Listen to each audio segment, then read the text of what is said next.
আল্লাহ যাকে ভালোবাসেন তাকে 4টা বিপদ দিয়ে পরীক্ষা করেন। 1 নম্বর হলো আল্লাহ তার জীবন থেকে সবচেয়ে প্রিয় জিনিসটাকেই কেড়ে নেন।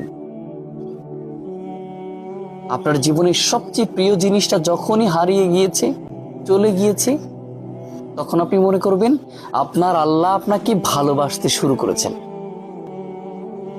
2 নম্বর হলো যখন আল্লাহ ভালোবাসতে শুরু করেন তখন তাকে একাকিত্ব করে দেন, একদম একাকিত্ব।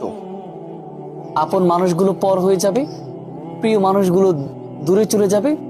তখন আপনি বুঝবেন, একাকিত্ব হবেন যখন, তখন আপনি বুঝবেন আপনার আল্লাহ আপনার কাছে আপনাকে নিজের কাছে করে নিতে চাচ্ছেন, অর্থাৎ নিজের করে চাচ্ছেন, ভালোবাসতে শুরু করেছেন।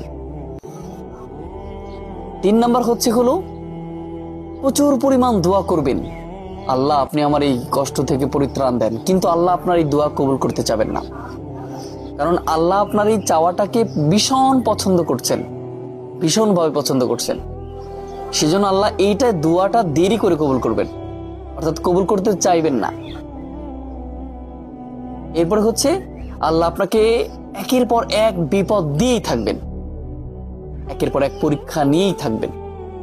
আল্লাহ বলছে, আমি যখনই বান্দাকে ভালোবাসি তাদেরকে আমি ভালোবাসি যারা ইন্নাল্লাহা মাআস সাবিরিন, যারা আমি পরীক্ষা নেওয়ার সময় ধৈর্য ধারণ করে, আমি আল্লাহ তাদেরকে মন থেকে ভালোবাসি। অর্থাৎ এই 4টা জিনিস দিয়ে আল্লাহ আপনাকে পরীক্ষা করিয়ে আপনার আল্লাহর প্রিয় বান্দা হিসেবে কবুল করতে চান, প্রিয় করে নিতে চান। এই 4টা বিপদ আসলেই মনে করবেন আল্লাহ আপনাকে ভালোবাসতে শুরু করেছেন। অতএব এই সময় ফাইন্না মাআল উসরি ইউসরা,